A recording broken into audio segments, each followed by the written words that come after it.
Vamos continuar o nosso estudo semanal, capítulo por capítulo. Hoje, Êxodo capítulo 16. Sintoniza aí todo mundo. Êxodo capítulo 16. Vamos fazer uma oração para a gente começar. Deus poderoso, te louvamos, te bendizemos. Obrigado porque estamos aqui na tua presença.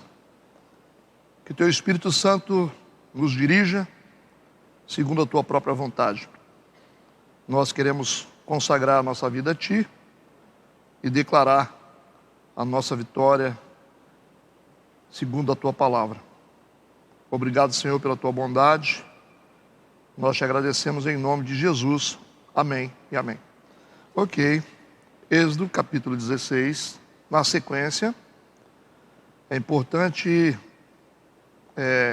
quem está pegando pelo meio aí, né, os estudos, dá uma olhada lá na internet. Tem a sequência lá desde o capítulo 1, tá bom? Se você quiser engrenar, é interessante. Ok? Eu quero ler 6 versículos para a gente fazer a introdução, como de costume. Ok? Êxodo 16. Se eu fosse dar um título, seria segundo está na minha Bíblia, né? Deus manda um maná.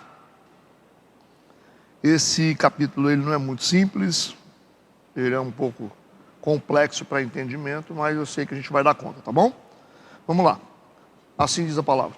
E partindo de Elim, toda a congregação dos filhos de Israel veio ao deserto de Sim, que está entre Elim e Sinai, aos 15 dias do mês segundo, depois de sua saída da terra do Egito. E toda a congregação dos filhos de Israel murmurou contra Moisés e contra Arão no deserto. E os filhos de Israel disseram-lhes: quem dera tivéssemos morrido por mão do Senhor na terra do Egito, quando estávamos sentados junto às panelas de carne, quando comíamos pão até fartar, porque nos tende trazido a esse deserto para matar de fome a toda esta multidão. Então disse o Senhor a Moisés: eis que vos farei chover pão dos céus, e o povo sairá e colherá diariamente a porção para cada dia, para que eu o prove se anda em minha lei ou não. E acontecerá no 6º dia que prepararão o que colherem, e será o dobro do que colhem cada dia.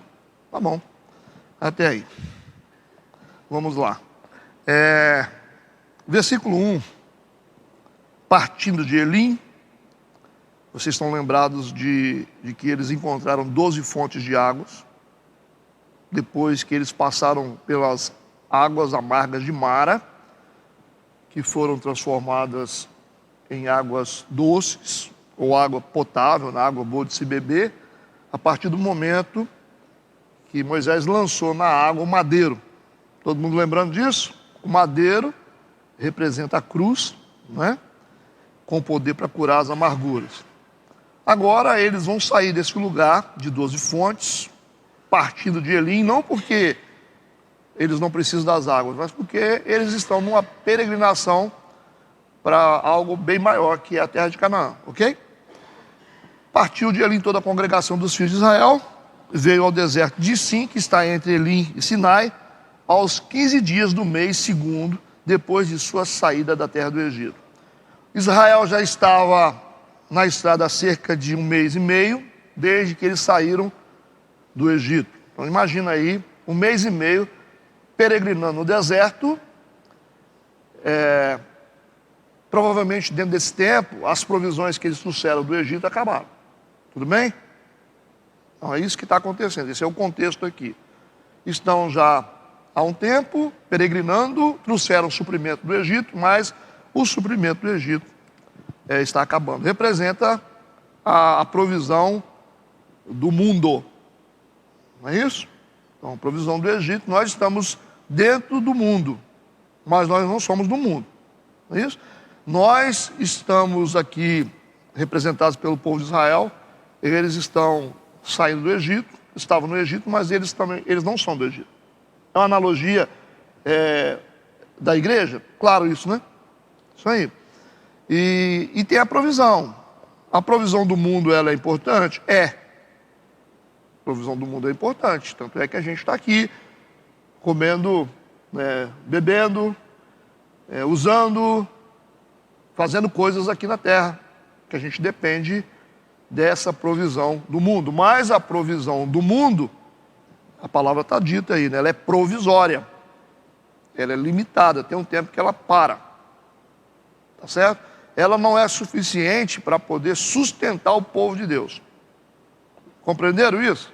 Então a provisão do mundo, ela não é suficiente para sustentar o povo de Deus. Nós não comemos só do mundo, a gente come do céu também. Por isso a gente tem um pé aqui e um pé no céu. Nós temos uma vida espiritual e temos uma vida terrena. Entendido isso? Eu estou fazendo aplicação aqui por analogia. Então chegou um tempo aqui que a provisão deles acabaram. Isso aconteceu com Abraão também. Aconteceu no tempo de Abraão, né, nos tempos de Abraão, quando ele pegou aquela escrava dele, o filho, colocou água numa botija, deu pão para ela e lançou ela no deserto. Agar, lembra disso? E aí a Bíblia diz que depois de um tempo, o pão acabou.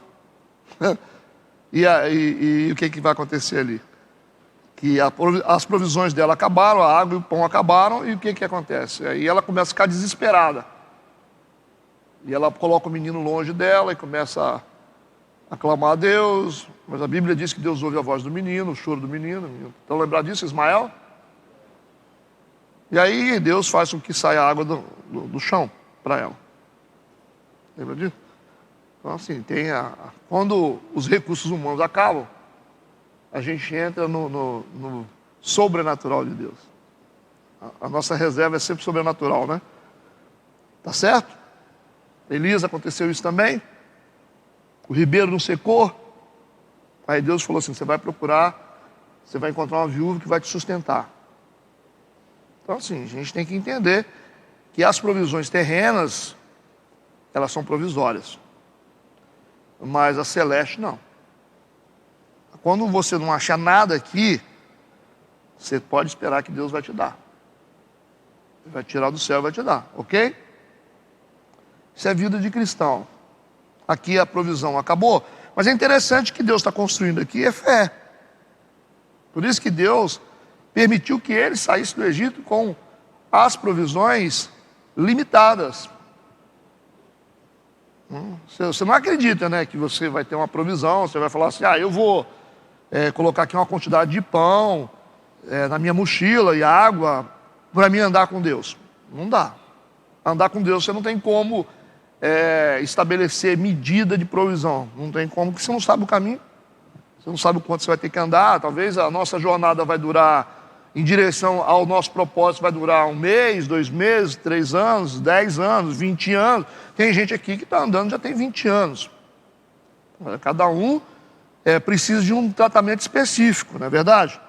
E dependendo do tratamento que você precisa, dependendo do tamanho do concreto que você tem no coração, Deus vai gastar mais tempo. Depende da dureza do coração. Depende da sua capacidade de aprendizado. Se você aprende rápido, então você chega mais rápido em Canaã. Se você demora a aprender, você endurece o coração para algumas coisas que Deus faz, e aí você vai andar mais. Isso define quem chega mais rápido, quem chega depois. Então tem gente chegando, mas tem gente que vai gastar muito tempo, como Deus gastou 40 anos com o povo no deserto. Então, 40 significa período probatório, né? Provação. Então, quando Deus gasta muito tempo com a gente, é porque nós somos meio duros de coração. Tá certo? Quanto mais você se submete a Deus, em obediência, amolece seu coração, mais curto será a sua jornada. Mais curta será, ok? Então, por isso que o povo andou tanto no deserto. Tá certo? Está claro aqui o que a gente precisa entender. Então, as provisões acabaram e eles precisam entrar numa dimensão de andar por fé. Você tem que andar por fé. O crente tem que andar por fé. Por isso que as nossas provisões aqui serão limitadas. Você vai chegar e falar assim, eu estou sem grana. Isso acontece. Eu estou assim, estou sem carro, estou sem condições, estou sem saúde, estou sem ânimo, estou sem saúde, estou sem ânimo, estou desanimado, estou desistente. Então são as provisões que acabam aqui. Entenderam a construção que eu estou fazendo aqui? Então, tudo o que a gente tem, estou falando nas questões emocionais, as provisões materiais, essas coisas assim, vão acabar. Okay? Se você não estiver preparado para poder estar em Deus, você vai morrer de fome. Entendido?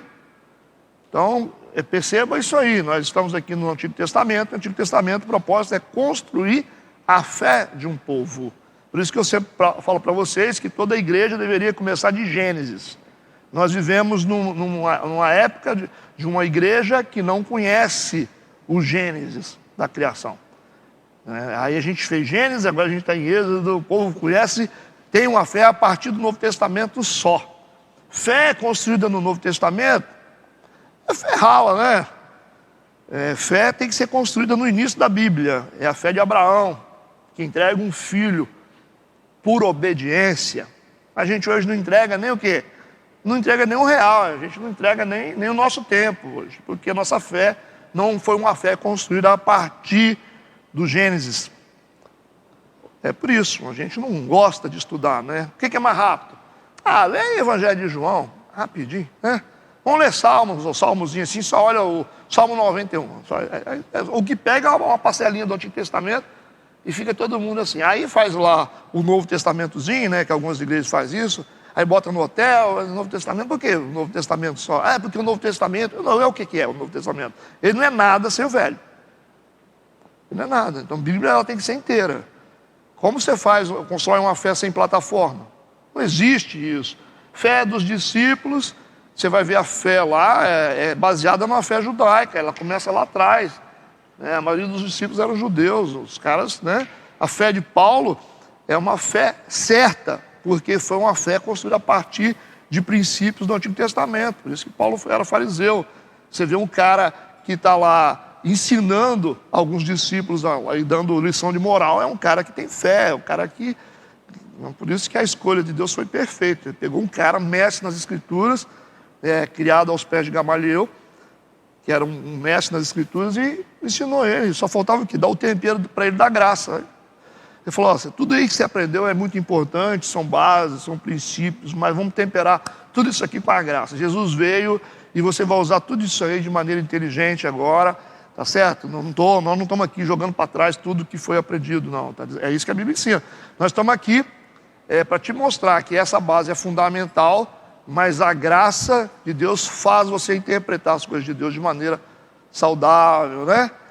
Tá certo? Então a gente gosta muito de costume, essas coisas assim, mas não tem. Jesus ensinou o seguinte: todo costume é importante, as doutrinas são importantes para a edificação da igreja, sim, mas contanto que vocês não quebrem a lei do amor, tá certo? Então nosso foco é gente. Entende o que eu estou falando agora? Então Jesus ele veio o seguinte, ele disse: eu vim para salvar, não vim para julgar ninguém. Então nós estamos aqui respeitando a lei, mas entendendo que a gente tem que ser solidário com as pessoas. Não usar a lei como uma espada, mas sim como um instrumento cirúrgico para salvar. Não é para matar as pessoas. Deu para entender? Todo mundo está entendendo?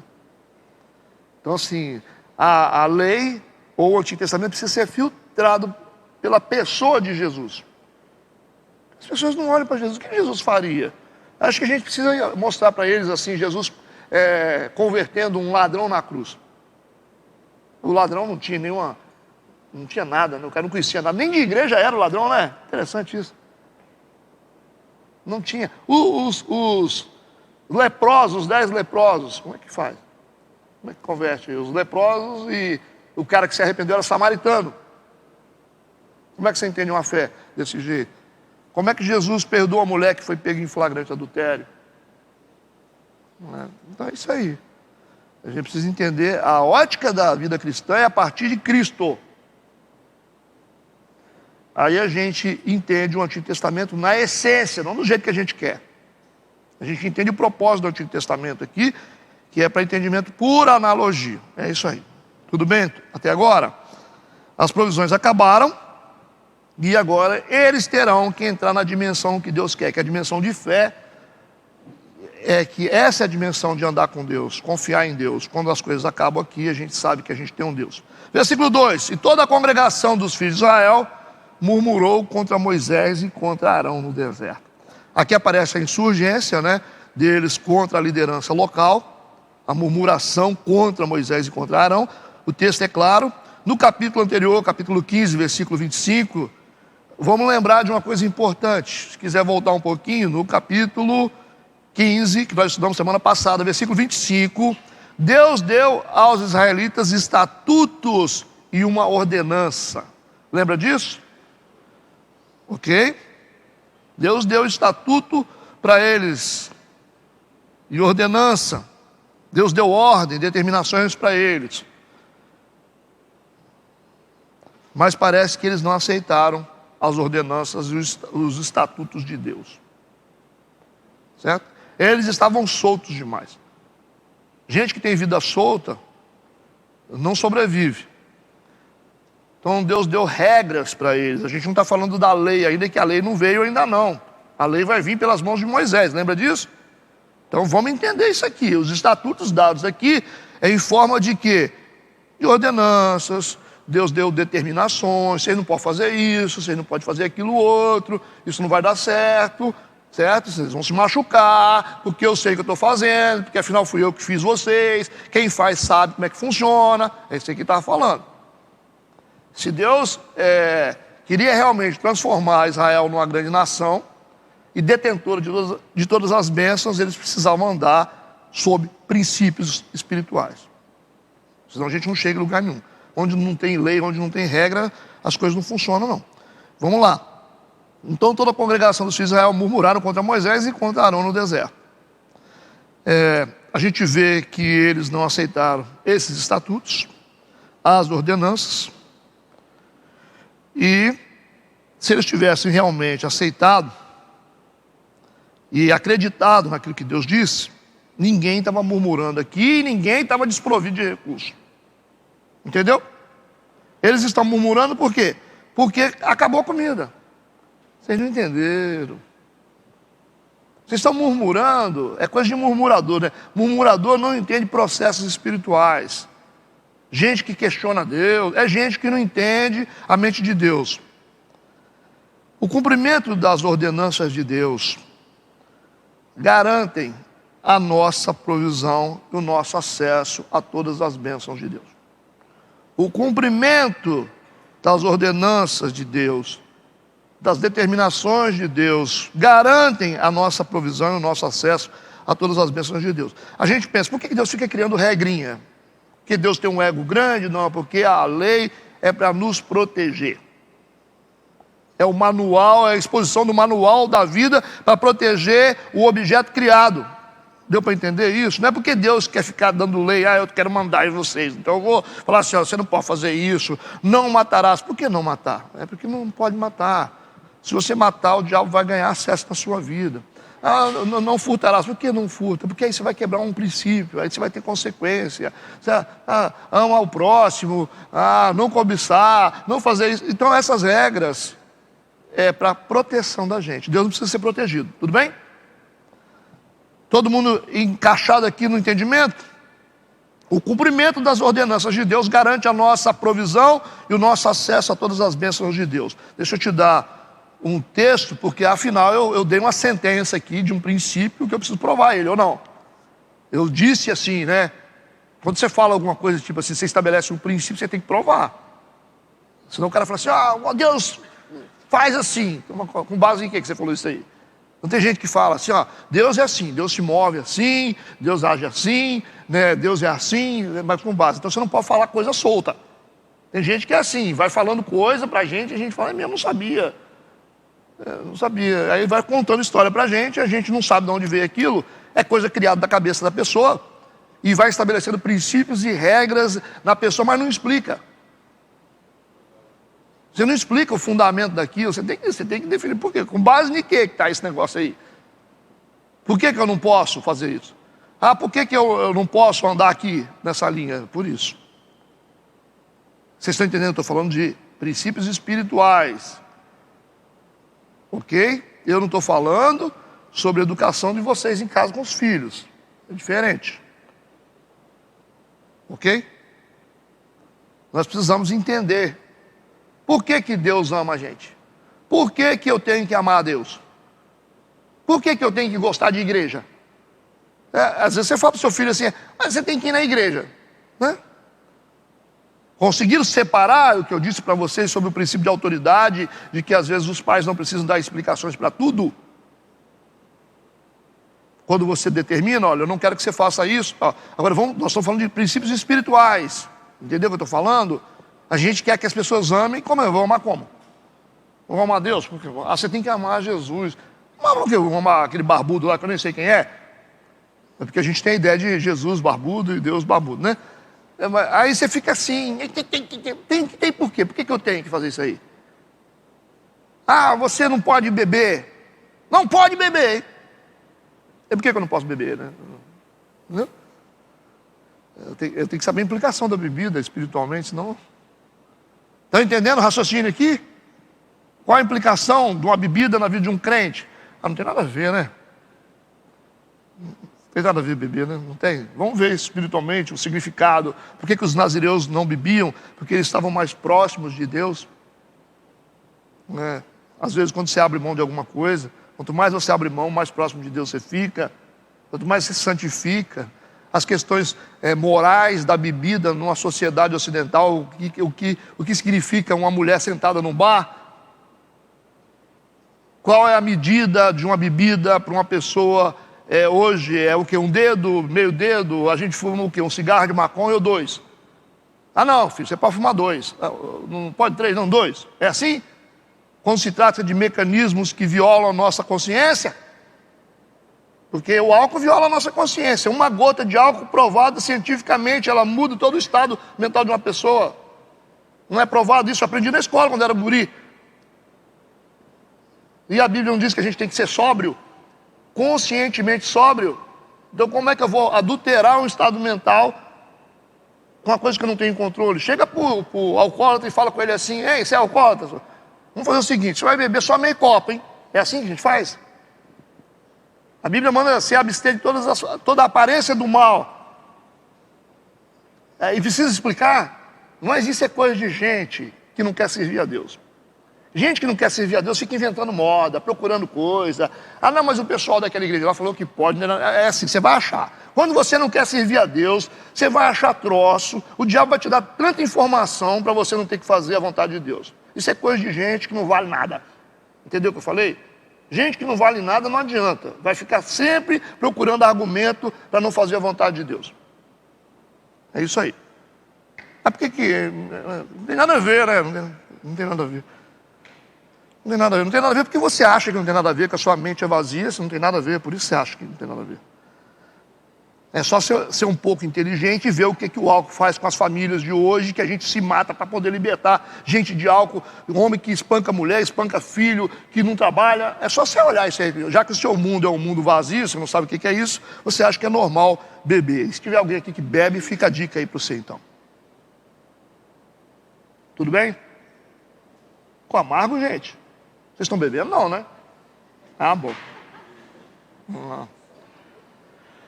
Então, eu disse para vocês que o cumprimento das ordenanças de Deus garante a nossa provisão e o nosso acesso a todas as bênçãos de Deus. Eu vou te dar o texto. Gênesis capítulo 26, versículo 4 e 5. A fala de Deus a Isaque, filho de Abraão. E multiplicarei a tua descendência como as estrelas dos céus, e darei à tua descendência todas essas terras, por meio delas serão benditas todas as nações da terra, porquanto? Porque Abraão obedeceu a minha voz, guardou o meu mandado, os meus preceitos, os meus estatutos e as minhas leis. Está claro isso aí? Viu como é que Deus é didático? Para explicar as ordenanças dele, olha quantas palavras que ele usou, para a gente não ter argumento. O que a gente tem que guardar? O que Deus disse para a gente guardar. Ele vai dizer, Abraão obedeceu a minha voz, número 1. Guardou o meu mandato, que é a mesma coisa, os meus preceitos, os meus estatutos e as minhas leis. Ele falou, usou 5 palavras para dizer assim, é só me obedecer. Por isso que a escrita judaica é interessante, né? Para a gente não ficar sem entendimento. É só obedecer a minha lei, que vocês terão acesso às bênçãos e serão providos. providos, amém? Leis aqui no sentido de determinações divinas, considerando que as leis formais, 10 mandamentos, né? Serão dados a Moisés posteriormente, ok? Eles murmuraram, por quê? Porque estavam sem provisão. Por isso que eles murmuraram. Eles estavam sem provisão porque foram desobedientes às ordenanças de Deus. Por isso, percebeu? Deus dá lei, dá os estatutos dele, dá as ordenanças dele, eles desobedecem, ficam sem provisão e murmuram. É assim. Aí você murmura, a coisa fica bem pior. A equação aqui é muito simples, tá bom? Ordenanças menos obediência é igual a escassez e murmuração. Tá clara a conta aí? Ordenanças sem obediência, menos, sinalzinho de menos obediência, é igual escassez e murmuração. O resultado é esse. É interessante a gente perceber aqui que o milagre que aconteceu anteriormente, lá nas águas de Mara, né? Deus curou as águas amargas de Mara. Isso não foi suficiente para que Israel confiasse em Deus. Interessante o ser humano, né? Não foi suficiente. Deus transformou a amargura daquele lugar, daquelas águas, tirou aquela amargura, transformou em águas potáveis para eles beberem. Mas isso não foi suficiente para eles confiarem em Deus. Eles voltam a murmurar novamente. Aí a gente vai fazer uma relação com a gente hoje. Nós somos assim. O ser humano é assim. O ser humano é assim. Ele tem dificuldade de desenvolver fé com base naquilo que Deus faz. É isso? Desenvolver fé com base naquilo que Deus faz e com base naquilo que Deus é. Vocês estão achando que o fato de Deus estar fazendo um monte de coisa pelas pessoas, isso vai fazer com que as pessoas sejam melhores? Vocês acham? O fato de Deus estar fazendo um monte de coisa dentro das igrejas, hoje Deus, milagre, portas abertas, transformar quem não era em gente que é, como Ele fez com a gente aqui, isso vai mudar a fé desse povo? Vocês acham que vai? Não adianta, Vamos fazer a campanha do milagre, e aí todo mundo sai abençoado, isso vai melhorar a fé de quem? Vai? Não vai. Essa não é a leitura para a construção de fé. Pastor, mas você vai dizer assim, se eles não virem os milagres, eles não crerão. Está na Bíblia isso? Uma coisa é acreditar, outra coisa é ter fé. É diferente. Fé é algo consistente, é algo duradouro. Fé não é uma coisa de momento. A fé que Jesus estava falando ali, aquela construção de fé, se eles não virem os milagres, eles não crerão. Eles acreditavam naquilo ali. Quando passava o tempo, eles voltavam a estaca zero novamente. Só para vocês entenderem que o fato de Deus ser, o fato de Deus fazer coisas, isso não vai melhorar a fé da galera, como não melhorou a fé de muita gente. Você vai dizer assim, pastor, poxa, Deus fez tanto pela vida daquele homem, e aquele homem não mudou nada. Não é assim? Deus fez tanto lá em Corazim, em Cafarnaum, em Betsaida, curou tanta gente lá, fez tantos milagres lá, mas o pessoal continuou assim, sem arrependimento. Tá claro?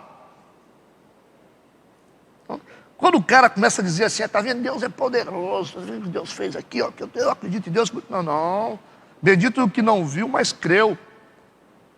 Existem outras fontes de leitura, gente. Por favor, gente madura, gente que anda com Deus, não fica lendo só o que Deus faz, não, gente.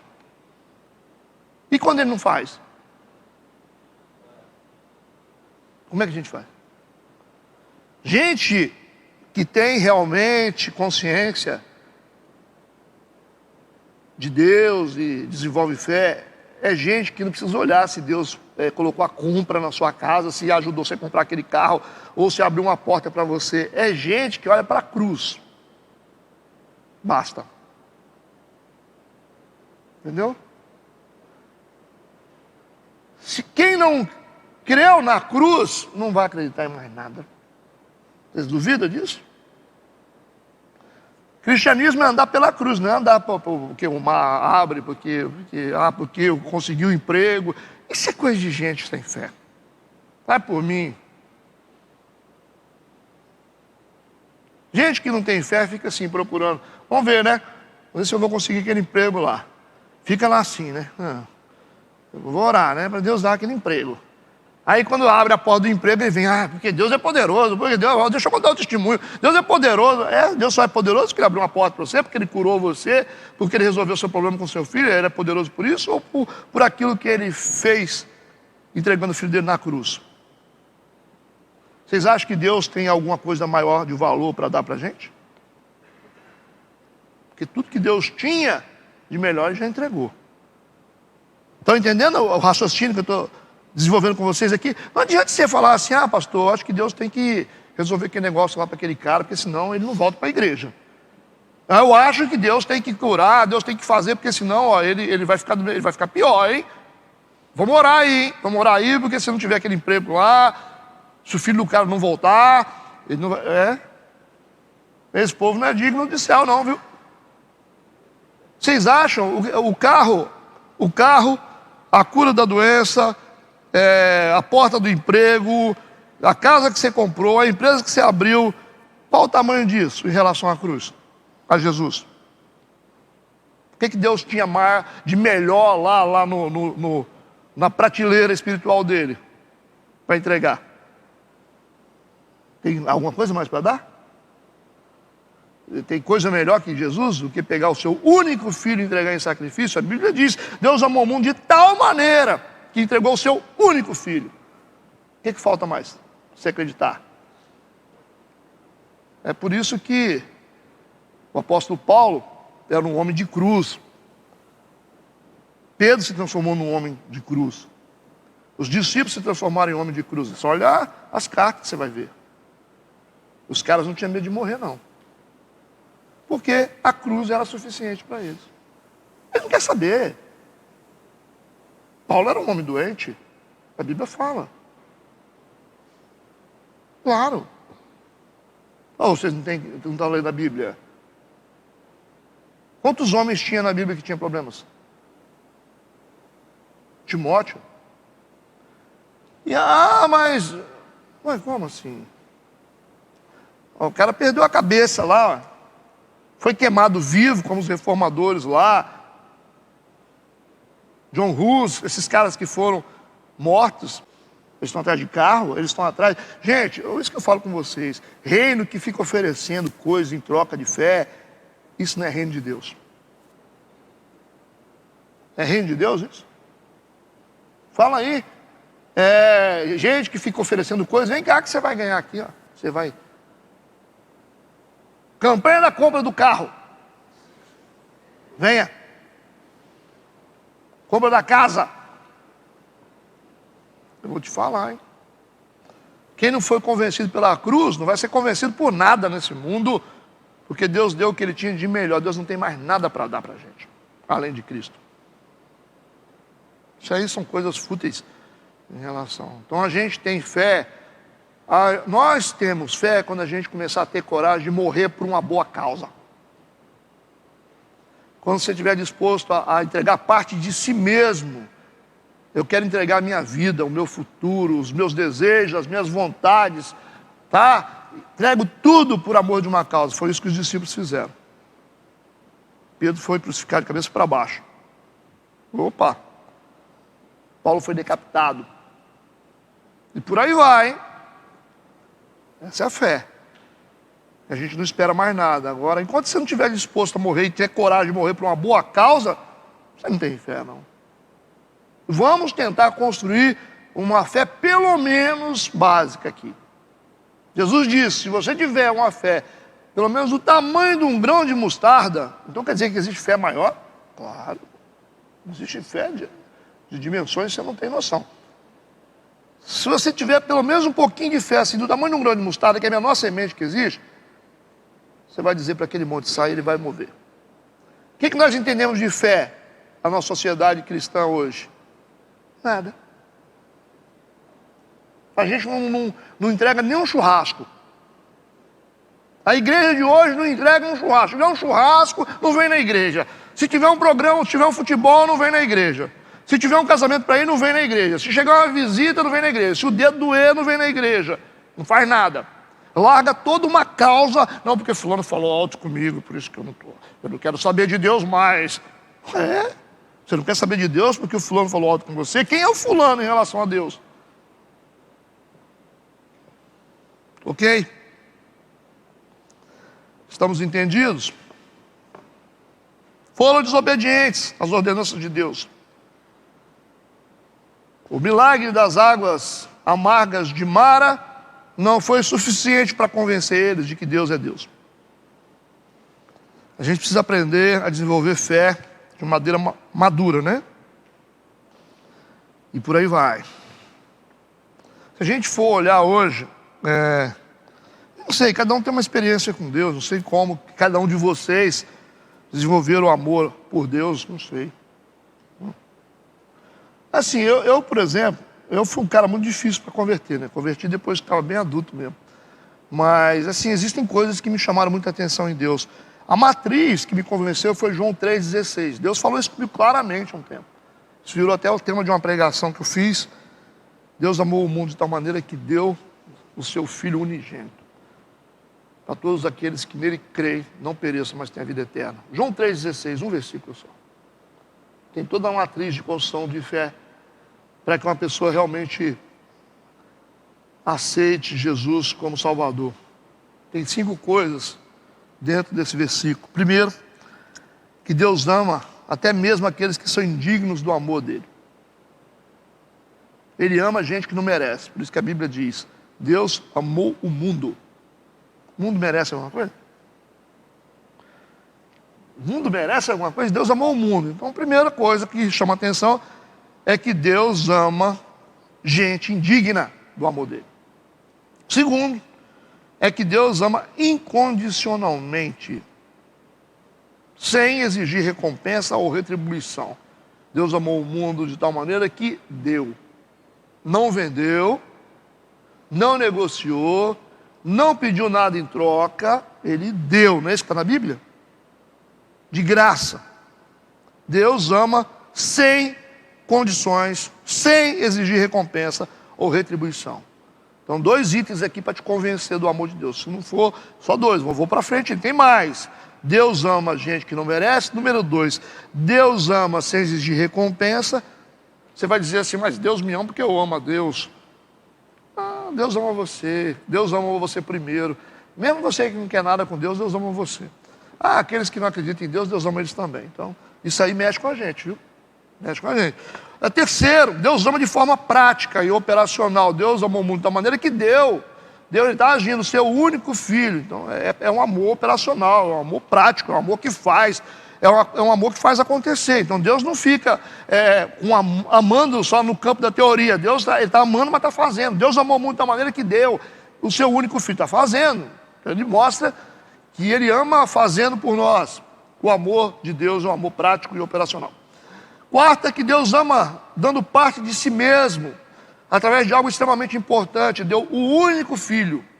Então ele nos deu o melhor como prova do seu amor. Deus ama dando parte de si mesmo. Ele arrancou parte dele mesmo para poder demonstrar o seu amor para cada um de nós. E Deus ama indistintamente para todos aqueles que nele creem. Então, todos que crerem, pode ser o pequeno, o grande, o escuro, o branco, o amarelo, o azul, todos que nele crêem, não pereçam, mas tenham vida eterna. Então, o versículo de João 3,16 mostra que Deus ama quem não merece, mostra que Deus ama sem exigir recompensa, mostra que Deus ama de forma prática, mostra que Deus ama dando parte de si mesmo, dando algo extremamente importante, e 5, Deus ama indistintamente. Não faz exceção. Se isso aqui não te convencer, pode pegar sua Bíblia e ir para casa.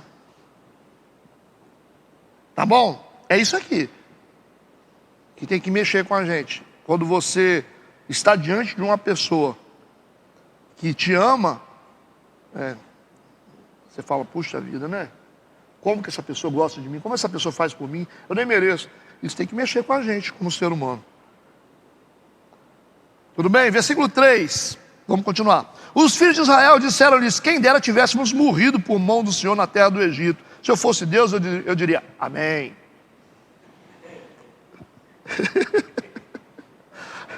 Eu falo: assim seja, já que vocês querem morrer.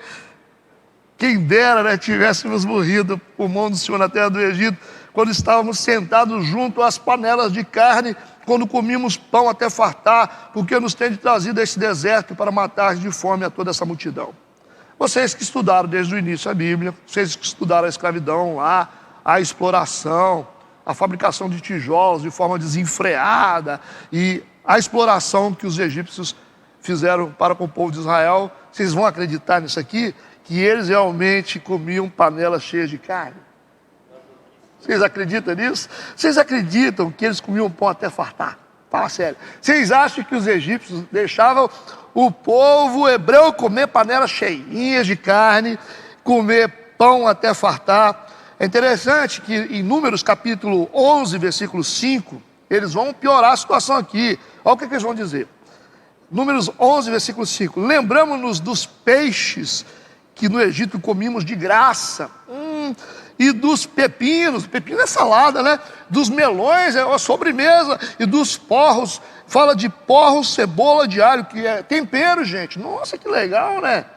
Não é comida basicona, não. Que comida maravilhosa que os egípcios davam para os hebreus. Vocês acreditam nisso tudo aqui? Eles estão sonhando aqui. O que está acontecendo aqui? A gente sabe muito bem, nós conhecemos a história de escravidão do povo hebreu no Egito. E nada disso aqui eles tinham. A gente sabe porque nós estudamos isso. Então, a porção escassa que eles tinham no Egito como escravos está sendo ampliada aqui pela imaginação deles. É uma questão mental isso aqui, tá? É uma utopia. Você só consegue saber que é utopia se você estudar a história. Então eles não comeram esse monte de coisa. Eles não tinham panelas cheias de carne. Eles não comiam peixe à vontade. Eles não comiam comida com cebolinha, pepino, temperozinho, aquela coisinha assim bem equilibrada, né? Eles comiam uma ração básica lá, porque eram escravos. Eles não tinham nada disso no Egito. Então, pastor, o que é que está acontecendo aqui então? É o que Satanás faz com a gente. Satanás, ele faz a gente olhar para trás, transforma na nossa mente coisas ruins em coisas boas. É isso que ele faz com a gente. É exatamente o que ele faz hoje. Você apanha igual cachorro, aí você vai para um estado melhor de vida, e você consegue jogar pedra naquele estado bom de vida que você está e elogiar coisas passadas que você sofreu. É isso que a gente gosta de fazer. Né? Você apanha de um pastor, você é humilhado por um pastor. Aí quando você chega e encontra um pastor bom, você tem coragem de colocar defeito nesse pastor e ainda dizer que aquele que te bateu era bonzinho. É isso. O povo é assim. Você fica cheio de elogios. Você esquece, né? Não esquece? Aí larga o marido lá atrás, o marido batia, explorava, tratava mal, aí depois arranja um cara bonzinho que fica assim, faz tudo para a pessoa, aí daqui a pouco você está descendo a lenha no cara e falando: bom era aquele lá que... Você esqueceu tudo, a memória nossa é curtíssima. Não é assim? Vocês nunca viram isso não?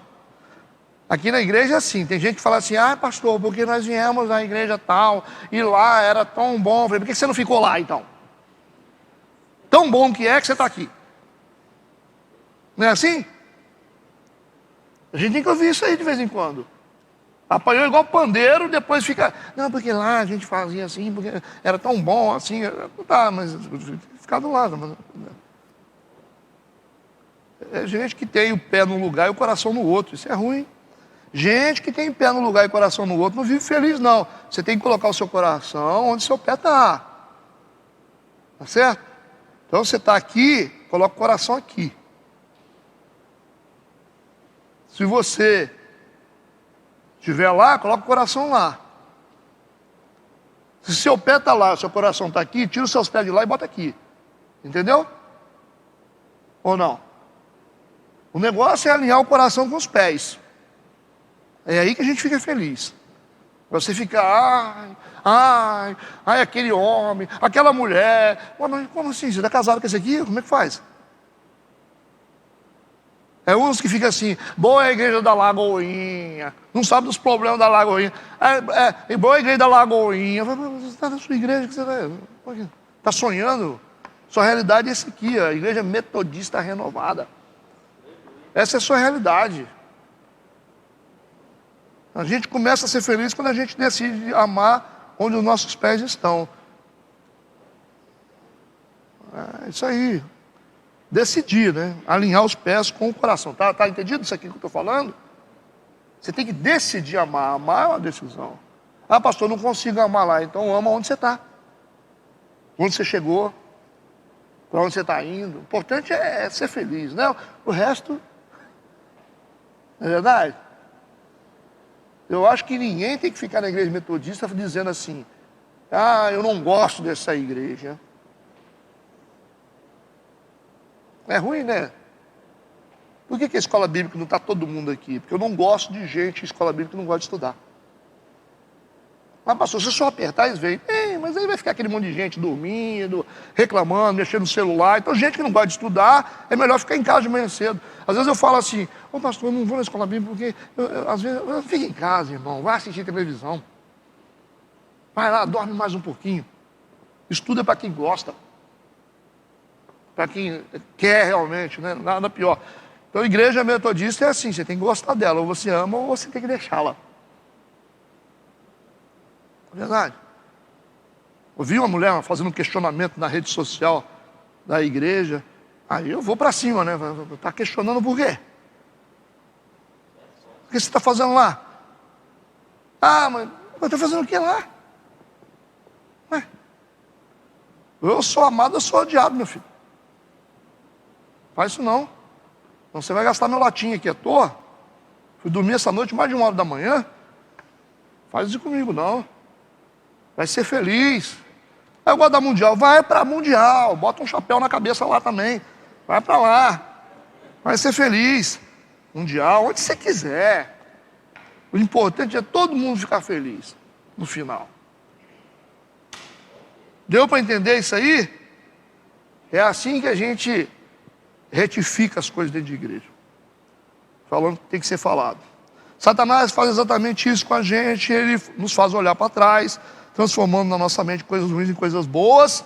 Temos o costume de fechar os nossos olhos para o bem de hoje e valorizar o mal passado. É isso que eles estão fazendo.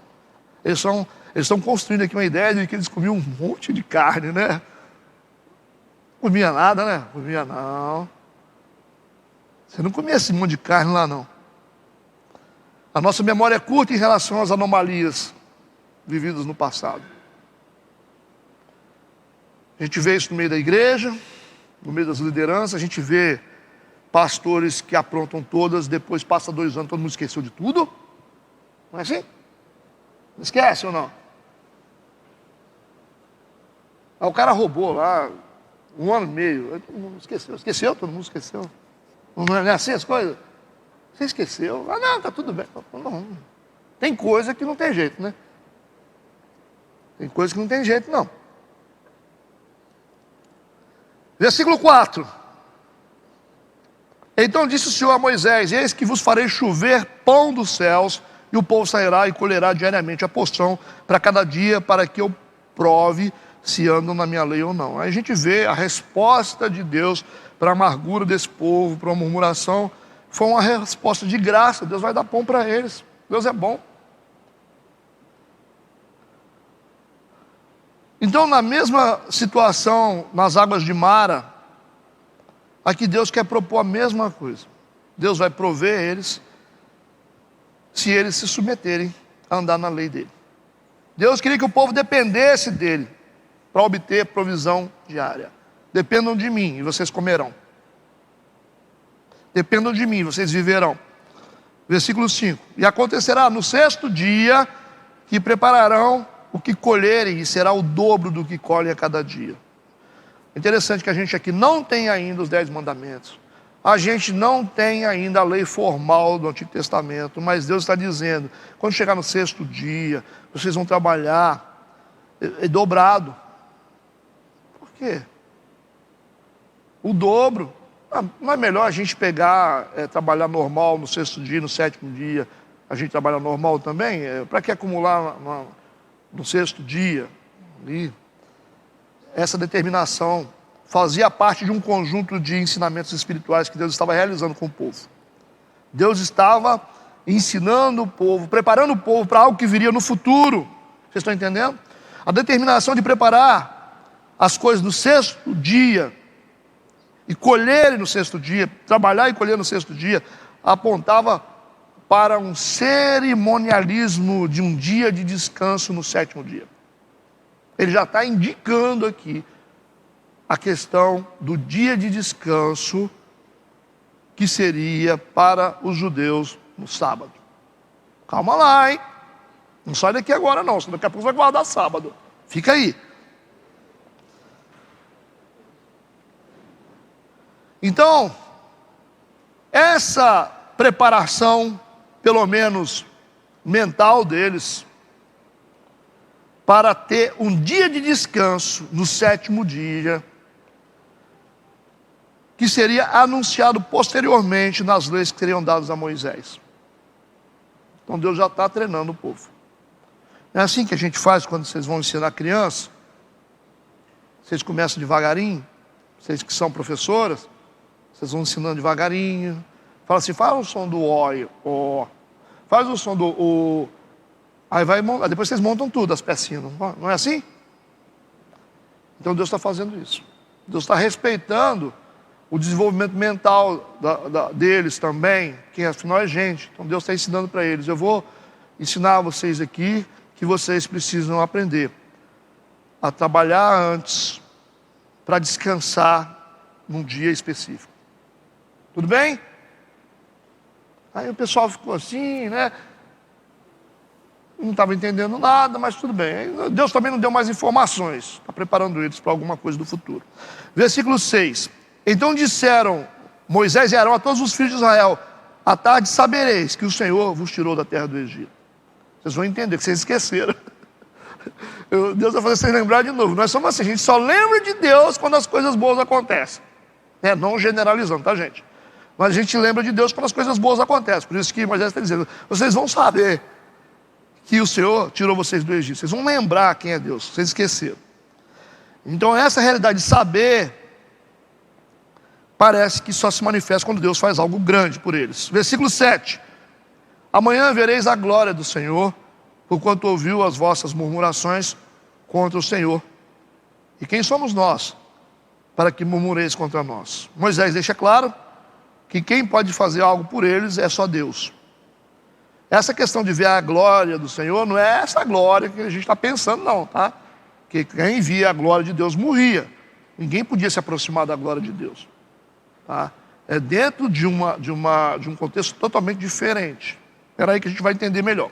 Versículo 8. Disse mais Moisés: isso será quando o Senhor à tarde vos der carne para comer e pela manhã pão a fartar, porquanto o Senhor ouviu as vossas murmurações, com que murmurais contra ele. E quem somos nós? As vossas murmurações não são contra nós, mas sim contra o Senhor. Fica claro que aquilo que a gente faz contra as pessoas, a gente faz contra Deus. Aquilo que a gente faz contra a liderança, a gente faz contra Deus. Eis aqui a contextualização de uma forma mais bem explicada, gente. Deus está respondendo às murmurações deles com provisões. A gente já tem aqui uma luz da graça aparecendo, gente. Tá? Eles murmuram, eles não merecem, eles reclamam, mas Deus está dando para eles provisão. Tem aqui uma didática de Deus aqui, apontando para um futuro. Vamos junto aí? Versículo 9. Depois disse Moisés a Arão: dize a toda a congregação dos filhos de Israel: chegai-vos à presença do Senhor, porque ouviu as vossas murmurações. Isso é muito estranho, né? Murmuração com presença de Deus não combina. Totalmente antagônico, né? É o contrário isso, né? Como que presença do Senhor com murmuração. É uma indicação muito estranha, mas tem o propósito de apontar para algo mais significativo no futuro. ok? Quando Deus se aproxima de pecadores. Entendeu? A aproximação de um Deus santo a pecadores. Isso é muito estranho no Antigo Testamento, mas ele está ensinando a sua nação, preparando a nação. Israel está sendo transformada em nação. Para entender, os fariseus perguntavam assim sobre Jesus: que Deus é esse aí que se diz Deus, que se assenta com pecadores?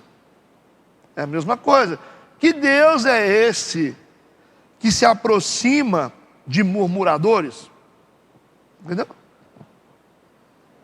Está muito distante aqui ainda no Antigo Testamento, mas já está apontando para algo lá na frente. Tudo bem? Por quê? Eu quero ler Romanos capítulo 5, versículo 8. Paulo disse o seguinte, à igreja de Roma: mas Deus prova o seu amor para conosco, em que Cristo morreu por nós, sendo nós ainda pecadores. Certo? Sendo que Deus vai dar para eles, como prova de amor, pão do céu, sendo eles ainda murmuradores. Entendeu, pastor? Foi o que Paulo disse. Ele está provando o amor dele. Eles estão murmurando contra Deus, porque estão murmurando. Então Deus está tentando provar o amor deles, não dando uma sentença de morte para eles, como ele faz, mas dando para eles pão que vai descer do céu, sendo eles ainda murmuradores. Ele já tem um Deus de amor já no Antigo Testamento. Certo? Podemos seguir? Versículo 10. E aconteceu que quando falou Arão a toda a congregação dos filhos de Israel, e eles se viraram para o deserto, eis que a glória do Senhor apareceu na nuvem. A glória do Senhor aqui se refere a um brilho que sinalizava a sua presença, certo? Um brilho na nuvem que sinalizava a presença de Deus. Versículo 11 e 12. E o Senhor falou a Moisés dizendo: tenho ouvido as murmurações dos filhos de Israel. Fala-lhes, dizendo: entre as 2 tardes comerei carne, e pela manhã vos fartareis de pão, e sabereis que eu sou o Senhor vosso Deus. A gente vê aqui Deus falando sobre carne e falando sobre pão, certo? Uma carne que será oferecida para o povo, uma carne conciliada com um pão. Estão conseguindo construir alguma coisa na mente? É uma resposta graciosa em meio a uma murmuração.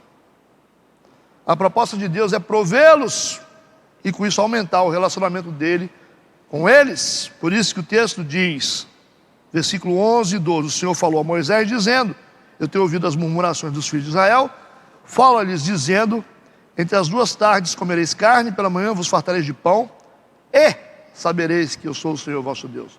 O intuito de Deus é construir relacionamento com eles, se aproximar deles a partir do pão e da carne que virá do céu. Amém? Eu espero que vocês conseguiram avançar a mente de vocês aí para uma realidade de hoje. Espero que 80% de vocês pelo menos entenderam o que Deus está falando aqui no Antigo Testamento.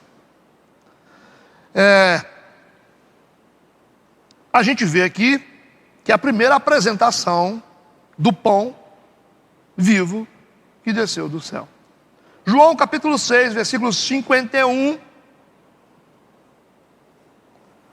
Jesus disse: eu sou o pão vivo que desceu do céu. Se alguém comer deste pão, viverá para sempre. E o pão que eu der é a minha carne. Vocês viram lá? A carne alinhada com o pão no Antigo Testamento. Cristo não tinha nem nascido ainda. João, repetindo, capítulo 6, versículo 51. Jesus disse: eu sou o pão vivo. Ele disse, vocês lembram lá atrás, quando Moisés, diante do povo murmurador, Ele anunciou para o povo que Deus daria pão para eles e carne. Jesus está dizendo isso aqui, ó. Pois é, gente. Eu sou o pão vivo. O maná que eles comeram no deserto era eu. Aí os incrédulos vão dizer: mas o senhor não tinha nem nascido ainda naquela época? Desde a fundação do mundo eu sou Deus. Antes da terra existir, eu já existia. Então quando aquele maná desceu lá com a carne, você estava achando que era o quê? Aquilo lá era pão? Era o próprio Cristo descendo. E esse pão, o objetivo desse pão que eles comeram era de reconciliar o povo murmurador a Deus. Entendeu a mensagem? O crente só fica bom a partir dessas informações. Não fica bom, não. Eu sou o pão vivo que desceu do céu. Se alguém comer deste pão, viverá para sempre. E o pão que eu der é a minha carne, que eu darei pela vida do mundo. Que o certo diante da murmuração é que Deus matasse a todos, por causa do seu juízo. Era justo Deus matar, ou não? Tanto é que eu disse para vocês, quando eles disseram que a gente podia ter morrido lá, mas Deus não matou ninguém. Mas eles vão ter vida a partir do pão. Eles só vão sobreviver por causa desse pão que vai descer do céu. Senão eles vão morrer. Então a vida desse povo de Israel, ela começa a realmente a ser mantida a partir da existência do pão que vai descer do céu. Tudo bem, hein? A descida do pão tem o propósito de aproximar o homem de Deus. Versículo 13. E aconteceu que à tarde subiram codornizes, algumas aves, e cobriram o arraial, e pela manhã jazia o orvalho ao redor do arraial. Codornizes são aves migratórias que viajam com os ventos para cobrirem longas distâncias. Elas chegam tão exaustas nesse período que elas voam muito baixo e podem ser pegas com a mão. Elas pegam aquele fluxo do vento e viajam milhares de quilômetros apoiadas no vento. Dá uma bate e o vento vai levando. Então quem é o vento que está levando elas? Lembra do vento oriental que você falou? É o próprio Deus. Ai, ai, ai. Dá vontade de dar um retretré aqui, dá, né? Ô Jesus dos crentes. É muita coisa para a nossa cabeça. Versículo 14 e 15. Quando o orvalho se levantou, eis que sobre a face do deserto estava uma coisa miúda. Acharam assim, uma coisa miúda, redonda, como a geada sobre a terra. Então é uma coisa pequena, redonda e branco. É um maná. Tipo assim, uma coisa igual um trigo assim, uma coisa. Tá vendo? A coisa, essa aqui é a característica que a Bíblia está dando. É pequeno, redondo e branco, como geada. E vendo-a, os filhos de Israel disseram uns aos outros: que é isto? Porque não sabiam o que era. Disse-lhes, pois, Moisés: este é o pão que o Senhor vos deu para comer. Aí eles estão, mas o que é isso aí? Vamos lá. Então o maná aqui explica quem é Jesus. A palavra hebraica maná significa: o que é isto? O que é isso? Isso é maná. E essa declaração aqui é a declaração dos judeus quando não compreendiam Jesus. O que é isso? O que é isso? Quem é esse que chegou aí agora? Que apareceu aí agora? A mesma declaração que os fariseus faziam, o povo do deserto está fazendo a mesma coisa. O que é isso? A gente nunca viu. Eu não estou entendendo. Ele não sabe do potencial daquilo que desceu do céu. Eles não entendem, mas aquilo é capaz de alimentar esse povo durante 40 anos, gente. Presta atenção nisso. Durante todo o período probatório, na caminhada a Canaã, esse negócio que caiu do céu, que é miúdo, redondo e branco, ninguém consegue saber o que é, mas terá o potencial para sustentar o povo durante toda a jornada no deserto até chegar em Canaã. Então aquele que desceu do céu, que é o Cristo, tem o potencial para nos sustentar até que nós terminemos a nossa jornada na terra para a gente chegar no céu. Sacou isso aí ou não?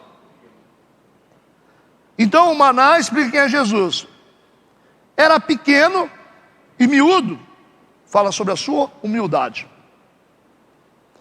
Era redondo, que é o símbolo da eternidade. O ciclo não tem fim.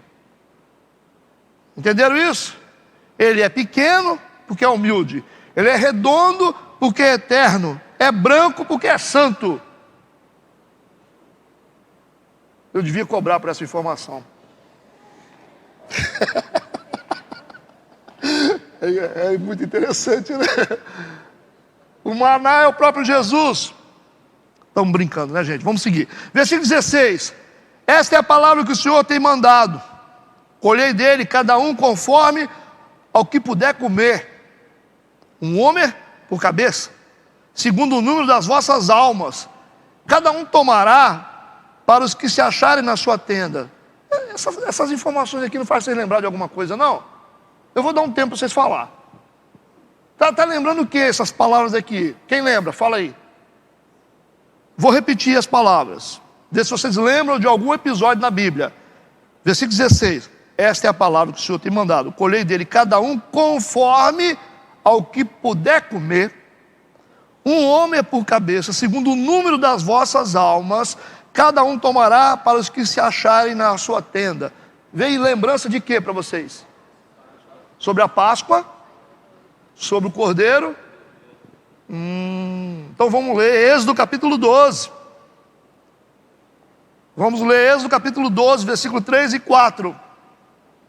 A gente acha que a gente precisa só ler o Novo Testamento para encontrar Jesus, né?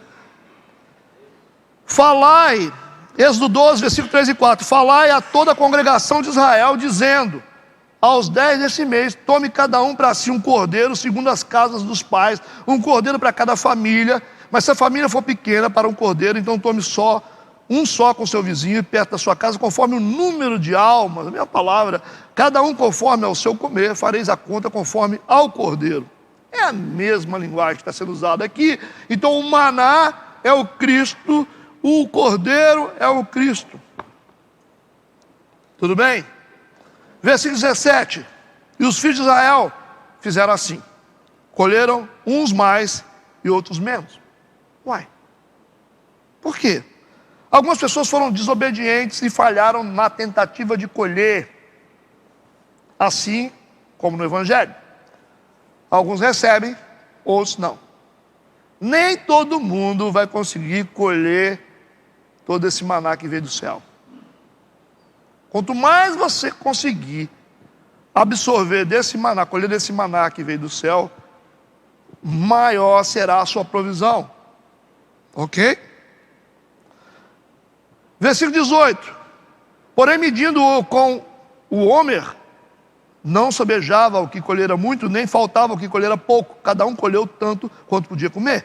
Então a gente vê aqui a suficiência de Cristo para suprir a todos ao mesmo tempo. Tem gente que não colhe, mas está comendo do mesmo jeito. Não é? Ateu come, gente. Ateu come. Estou perguntando para vocês, o ateu se alimenta, ele está vivo por quê? Mas e quem é que faz a comida, não é Deus? O ateu não merece comer. O ateu respira. Respira, mas ele não acredita em Deus, por que ele usa o ar de Deus? Se ele tem, o coração dele funciona, mas quem fez o coração não foi Deus? Então por que Deus deixa o ateu viver? É isso que está acontecendo aqui, a suficiência de Cristo. Cristo, ele está alimentando até gente que não merece. Ateu tem filho. Os filhos têm saúde. Ele tem carro, ele tem casa. Quem dá as coisas? Vem de Deus. Então por que ele está usando as coisas de Deus? Então ele não conseguiu, o ateísmo não conseguiu desconectar esse cara de Deus. Conseguiu? Porque toda a existência está em Deus. Existe vida fora de Deus? Não tem. Então Deus está sustentando. Deus sustenta até os pássaros. Qual o compromisso que pássaro tem? Um cão tem, uma andorinha tem, um gato tem. Eles estão sendo sustentados, esses animais, as árvores estão sendo sustentadas por Deus, estão tendo vida. Não tem nenhum rio passando aqui, as árvores estão vivas. Como é que essas árvores estão conseguindo? Elas estão alcançando água em algum lugar. Mas elas não têm raízes capazes de aproximar. Você tem tá a árvore lá em cima do morro, gente. Ela não tem raiz suficiente para poder se projetar até as águas. Onde é que está a água para chegar naquele morro lá em cima? Hein, pastor Renato, como é que faz? Isso significa que não são as raízes que estão atrás da água, é a água que está atrás da raiz, gente. Vamos... Como é que pode esse negócio? Lugares sequíssimos tem... Aí você fala, pastor, porque o rio está lá, a 100 metros. Aí você cava aqui, a raiz dela já acabou aqui. Ó. Quem está sustentando essa árvore? Entendeu o que eu falei? É Deus, né? Está tudo verdinho, né? As frutas aparecendo, né? Deus colocando sabor nas coisas que veio da terra. O que Deus fez fazer mais para poder mostrar que Ele é Deus, né? Deus supre a todos, até os que não acreditam. Podia pegar os ateus e os incrédulos e botar tudo dentro de uma jaula e falar, sobrevive aí. Chama o Satanás para sustentar vocês. Fica aí. Preso aí, manda o Satanás vir atravessar as grades aqui e sustentar vocês com água e com pão. Vocês vão falar o quê? O ateísmo é assim, é o nível mais baixo de irracionalidade. O que vocês acham? Hein, doutor? Se o cara não conseguir ver Deus nas coisas que são criadas, ele vai ver Deus como?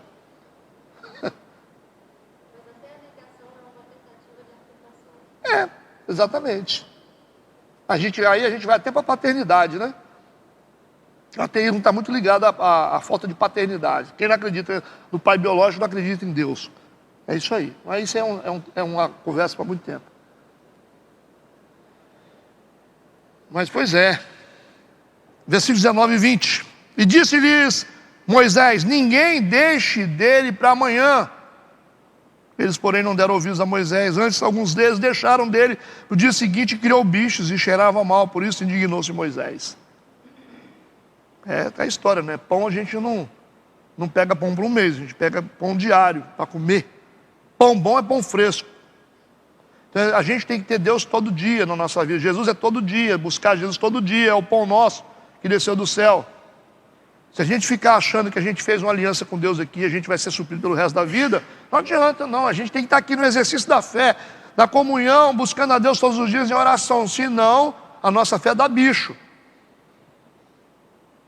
Eu me converti na igreja. Quanto tempo você está fora da igreja? Tem 20 anos. É? Eu estou salvo. Você está salvo. Esse pão seu já deu bicho faz tempo, você não sabe. Fé se constrói todos os dias. O propósito de Deus aqui é criar neles o senso de dependência. Versículo 21. Ele, pois, o colhiam cada manhã, cada um conforme o que podia comer, porque aquecendo o sol, derretia-se. Né? Deus não permitia que o maná pudesse ser acumulado, guardado. Tinha que todo dia comer dele fresco. Por isso que a oração do Pai Nosso é: o pão nosso de cada dia nos dai hoje.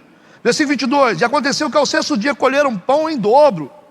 Sexto dia, 2 homens para cada um. E todos os príncipes da congregação vieram e contaram-no a Moisés. Colheram no sexto dia em dobro, para compensar o dia seguinte, que seria o sábado, em que eles deveriam descansar. Amém? E aí a gente está vendo aqui a construção do entendimento a respeito do sábado já aparecendo já no início da Bíblia. Mas aí nós estamos falando de pão, nós estamos falando do pão que desceu do céu, falando de Jesus. Não fica difícil entender que o sábado, ele não é um dia, essa é só uma figura.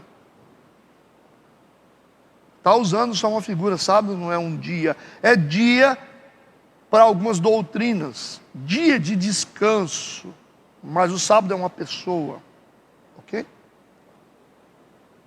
Sábado é uma pessoa, não é esse o objetivo de Deus, nunca foi estabelecer um dia para descanso.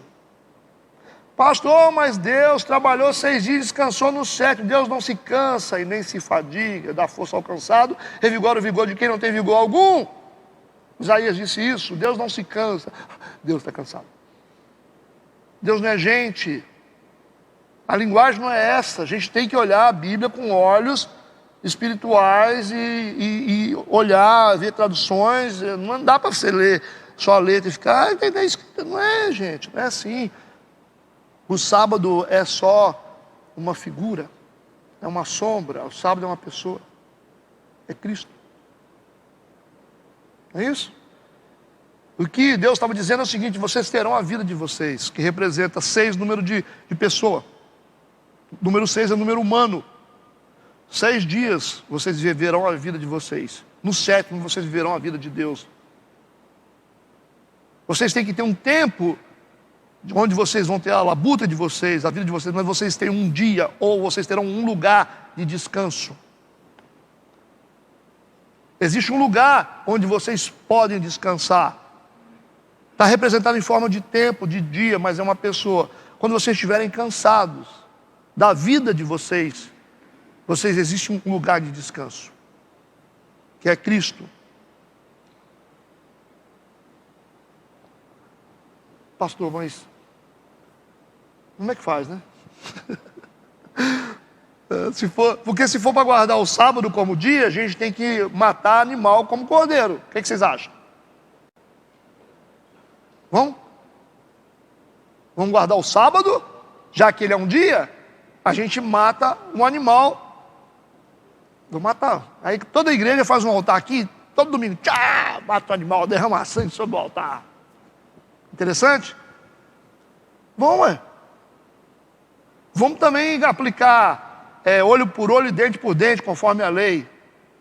Você fez, você tem que receber igual. Você matou, você tem que morrer. Vamos fazer? É lei. Vamos apedrejar os adúlteros? Vamos apedrejar também os que desonram pai e mãe? Vocês topam? Ou você guarda tudo, você não guarda nada, você não quer guardar a lei? Então, qualquer menino aqui que desonrar pai e mãe, pode se preparar. Domingo você já vem pronto, que nós vamos jogar pedra em vocês. Vamos deixar vocês ali no pátio, nós juntar cada um membro da igreja com a pedra na mão, nós vamos tacar em vocês, porque é lei, né? Deus manda, né? Vamos jogar pedra até matar. Topa ou não topa? Ah, não topa não. Não topa não. Você tinha que cumprir a lei inteira. A lei era assim. Ou cumpre ou toda, ou não cumpre nada. Porque se você errasse num ponto da lei, você sofria a pena. Ninguém quer? Ah, não quer não. Então tá bom. Vamos seguir então. Então o sábado não é um dia, sábado é uma pessoa. A linguagem figurada, sombras das coisas futuras, mas o corpo é de Cristo. Por isso que Jesus diz: vinde a mim todos vós que estão cansados e sobrecarregados, que eu vos aliviarei. Eu sou o Shabá de vocês, eu sou o sábado de vocês. Vocês que estão cansados desses 6 dias de trabalho, venham a mim no 7º dia, porque eu sou o Shabá, eu sou o descanso. Esse é o significado de descanso. Podemos encerrar esse assunto? Vamos seguir. É interessante a gente ver que a gente não tem a lei estabelecida, como eu disse, mas aqui já aponta para um futuro. Versículo 23. E disse-lhes: isso é o que o Senhor tem dito, amanhã é repouso, o santo sábado do Senhor. O que quiseres cozer no forno, cozeio. O que quiseres cozer em água, cozeio em água. E tudo que sobejar, guardai para vós até amanhã. Esses versículos indicam o conhecimento do sábado anterior ao recebimento dos 10 mandamentos oficial. Versículo 24 e 25. E guardaram-no até dia seguinte, como Moisés tinha ordenado, e não cheirou mal, nem nele trouxe algum bicho. Então disse Moisés: comei-o hoje, porquanto hoje é o sábado do Senhor, hoje não o achareis no campo. Então a observância prática do sábado foi assim formalmente instituída antes da promulgação da lei. O povo devia abster-se do trabalho normal da vida cotidiana, não devia recolher alimentos, nem ao que parecia prepará-los como nos outros dias. Então era um dia de descanso. Se a gente não tiver Cristo na nossa jornada de vida, a gente morre de cansaço. Ok? Versículo 26. 6 dias o colhereis, mas o 7º dia é o sábado, nele não haverá. Versículo 27. E aconteceu ao 7º dia, que alguns do povo saíram para colher, mas não acharam. Aí, ó, um ato de desobediência deliberada de alguns. Versículo 28. É gente que não quer depender, né? Então disse o Senhor a Moisés: até quando recusareis guardar os meus mandamentos e as minhas leis? Vocês perceberam que essa guarda dos mandamentos de Deus tinha a ver também com esse sábado? Essa guarda do sábado, o sábado como uma pessoa, que até então eles não entendiam, né? A gente olha para isso e vê, o povo não entendia. Como não entende até hoje, né? E quer viver a lei do Antigo Testamento, criando um monte de coisa que já foi cumprida. Não foi abolida, foi cumprida por Cristo. Por isso que quando Deus deu a lei, os mandamentos, você vai ver que a lei, se você começar a analisar toda a lei dada por Deus, Êxodo, Levítico, você vai ver a distribuição das leis, que dá um total de 637 mandamentos. 637 mandamentos. É muito. Não é só 10. Mas com o tempo, os estudiosos entenderam o seguinte, que todos esses 637 mandamentos consistiam em apenas 10. Metade, uma parte, né, da metade tinha a ver com o amor ao próximo e a outra com Deus. Toda a lei consistia nisso. Uma parte relacionada às pessoas e outra parte relacionada a Deus. Então eles chegaram à conclusão seguinte: não precisa de ficar repetindo 637 mandamentos. É só resumir, aí resumir em 10. Certo? Se você vê os 10 mandamentos, você vai ver que uma parte não matarás, tem a ver com o próximo. Não adulterarás, tem a ver com o próximo. Não dirás falso testemunho, tem a ver com o próximo. Tudo honra ao próximo. Depois ele começa a dizer: não farás para ti imagem de escultura, tem a ver com Deus. Percebe? Então você começa a observar: guarda o sábado, não sei o que, tem a ver com Deus. Então eles perceberam que a lei era dividida em duas fases, duas coisas. Então a lei, 637 mandamentos, se resume em 10. Depois chegaram à conclusão que se resume em 2, em 2 partes. Por isso que Jesus dizia: em que consiste toda a lei? Aí o homem sábio lá, o rico, o jovem rico que guardava todos os mandamentos, e tinha também o doutor da lei. Em que consiste? Amarás a Deus sobre todas as coisas e o próximo como a ti mesmo. Se você cumprir os 2, você cumpriu a lei. Entendeu? Tudo que você via na Bíblia de princípio tinha a ver com honrar a Deus, amar a Deus sobre todas as coisas e o próximo como a ti mesmo. Por isso que ficou em 2. Se você cumpriu os 2, se você amar a Deus sobre todas as coisas, você não vai idolatrar, você vai respeitar os princípios de Deus, você vai fazer tudo. Se você amar o próximo como a ti mesmo, você não vai roubar, você não vai matar. Percebe? Então você cumpriu as 2 partes, cumpriu a lei inteira. Aí Jesus, o que ele fez? Por que Jesus veio? Porque quando Deus estabeleceu a lei, ninguém conseguia cumprir a lei. Porque se errasse num ponto, ficava devedor de toda a lei. Deus viu que era impossível para o homem cumprir a lei dada. O que ele faz? Ele traz Jesus. Jesus cumpre a lei. Cumpriu a lei. Se Jesus cumpriu a lei, toda a vida passa a existir a partir de Cristo. Então não tem vida mais fora de Cristo. A gente depende dele para viver. Porque a lei nos mataria, porque você errou num ponto, eu errei no outro. Então Jesus cumpriu tudo. Ele disse o seguinte: eu faço o seguinte, eu cumpro a lei, que é impossível para os homens, e a partir de hoje os homens vão depender de mim para viver. É isso. Ele comprou a gente.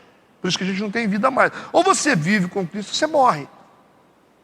Você não tem direito sobre a sua vida. Ele comprou a gente. Esse é o plano de salvação. Ele vê que ele não errou em nenhum ponto. Cumpriu tudo. Ok? Versículo 29.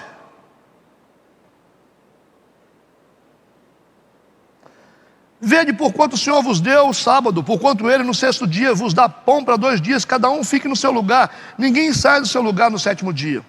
Essa determinação acabou se estabelecendo como decreto pois essa construção de entendimento visava apontar para o Cristo que seria o Messias dos judeus, certo? Ele está mostrando o Cristo lá na frente. Versículo 30, assim repousou o povo no 7º dia. O povo começou a entender que existia um ponto de descanso, um ponto de repouso espiritual, um ponto de reconstrução para eles, ou um ponto de vida que seria o Cristo. Versículo 31, e chamou a casa de Israel o seu nome Maná.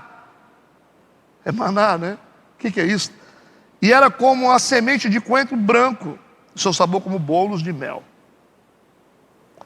Versículo 32, e disse Moisés, essa é a palavra que o Senhor tem mandado, encherás um homer dele e guardá-lo-ás para as vossas gerações, ok? Para que vejam o pão que vos tenho dado a comer nesse deserto, quando eu vos tirei da terra do Egito. Então a gente vê a relação do pão com a salvação do Egito. É claro aqui a relação de Jesus com a salvação, certo? Egito representa o lugar de prisão, o pão sustenta eles, da mesma forma como nós saímos do mundo e somos sustentados por Jesus hoje, ok?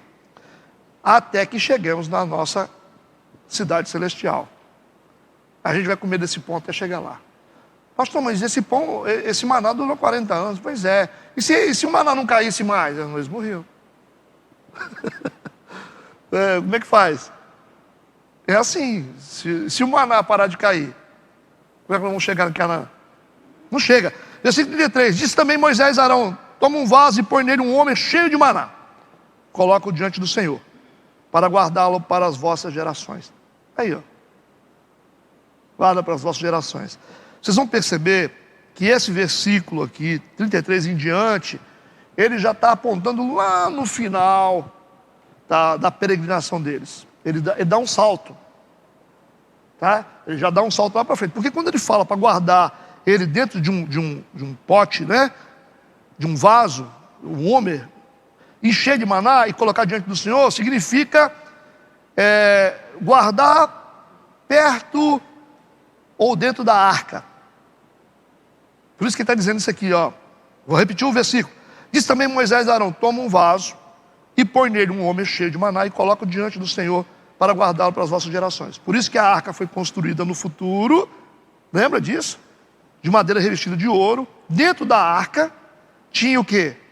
Um pote de maná, a vara de Arão florescida e os 10 mandamentos.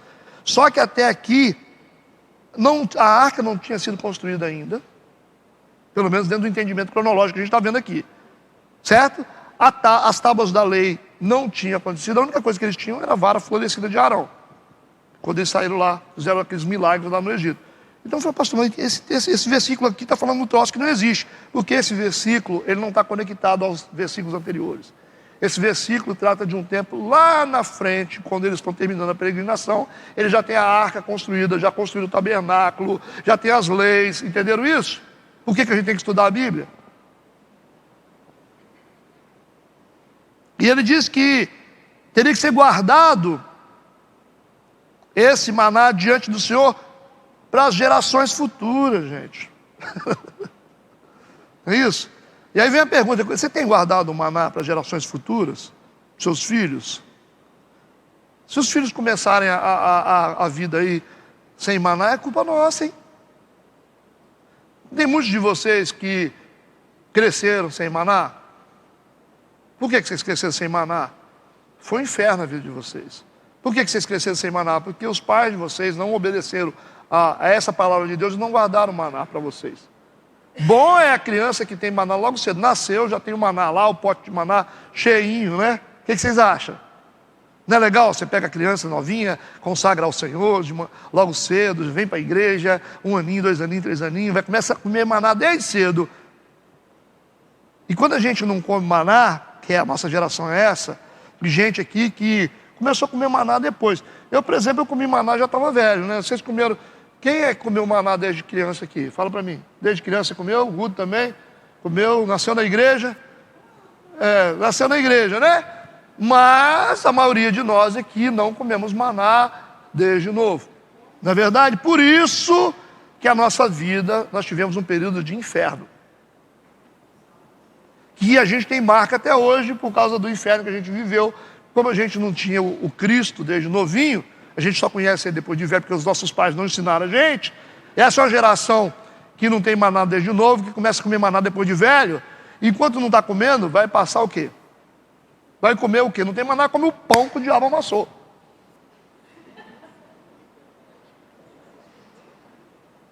Bacana isso, né? Não é assim? Você não comeu o pão que o diabo amassou, eu comi o pão que o diabo amassou. Fui comendo pão que o diabo amassou até me converter. Me converti e comecei a comer maná. Mas esse pão que o diabo amassou, que a gente comeu, deixou um monte de marca na gente até hoje. Muitos de vocês são feridos hoje por causa disso. Coisas ruins vocês passaram com os pais de vocês, abandono, desprezo, violência, vício. Qual é o pão que o diabo amassou? É álcool dentro de casa, né? Pai que não tem maná, enche a cara, fica bêbado, tá lá, arranja outra mulher, briga, não sustenta a casa, abandona a gente. Isso é coisa de pai que não tem maná. A informação está clara aqui? É muito sério esse negócio de maná, hein?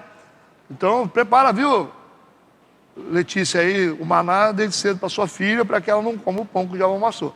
Ela come o maná ou come o pão que o diabo amassou. Está trabalhando forte para isso? Tá, né, Michele? Então, quanto mais maná você for colocar para sua filha, então faça a sua parte espiritualmente e providencia sempre maná para eles. Mas maná, né, para estar de maná. Todo dia você fala, Jesus é salva, igreja é importante. Mas estou enjoado de maná. Vai comer maná, porque senão vocês vão morrer. Ou vocês comem maná, ou vocês comem o pão que o diabo amassou, vocês escolhem. Eles ficam bravos de vez em quando, né? Com a gente, que todo dia você traz o mesmo pão para eles. Todo dia você chega lá com maná de novo. Poxa vida, pai, mãe, na igreja de novo. Vamos ter que orar, não sei o quê. Pai, vai comendo aí. A nossa obrigação é dar o maná. Se eles ficarem enjoados, o problema deles, eles que sabem. Mas eles não sabem que esse maná é para a sobrevivência deles. E a única forma deles não comer o pão que o diabo amassou. Dá até para eu escrever um livro, né? Ou você come o maná, ou você come o pão que o diabo amassou. O que vocês acham? Dá para fazer um livro? Vamos seguir. Vamos seguir lá. Então, às vezes, os pais estão lutando lá, e os filhos estão reclamando, né? Versículo 34. Como o Senhor tinha ordenado a Moisés, assim Arão o pôs diante do testemunho. O testemunho aqui é a arca, tá?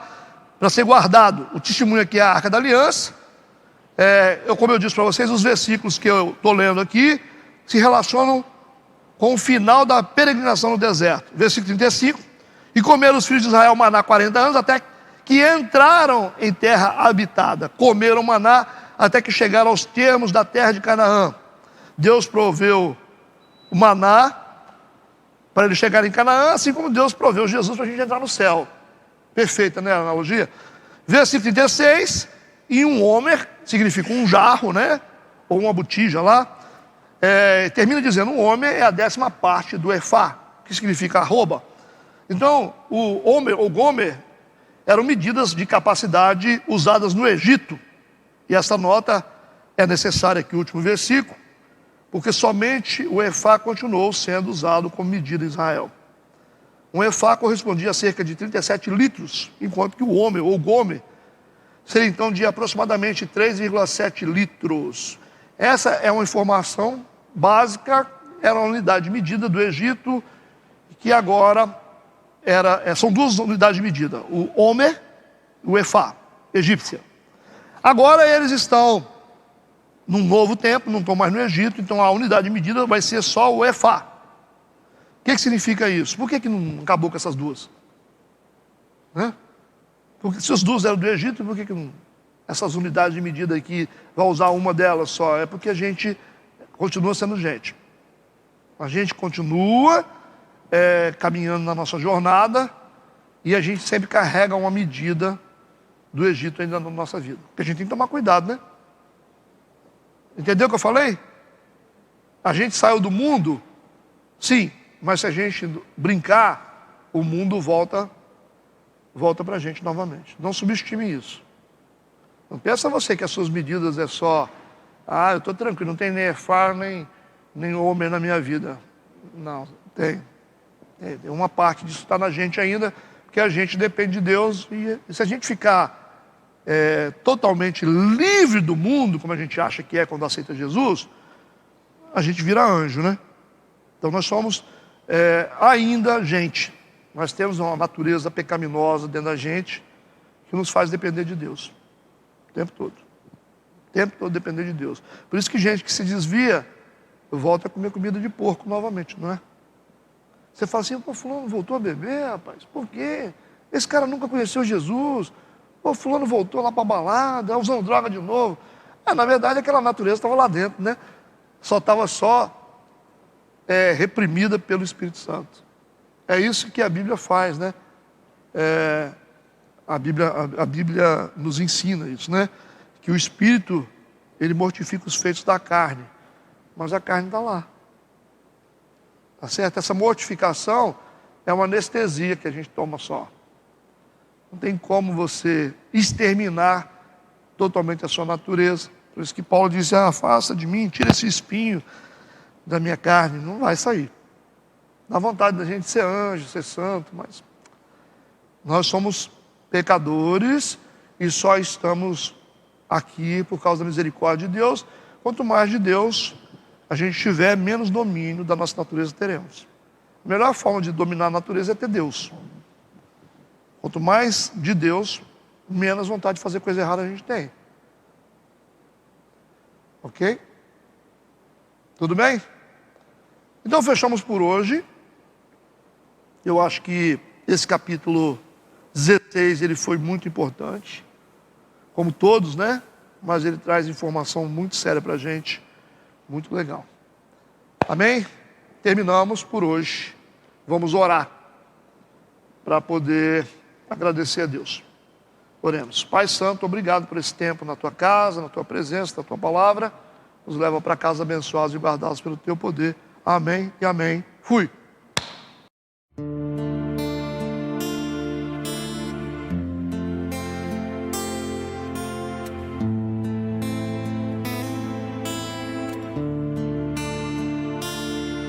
Shema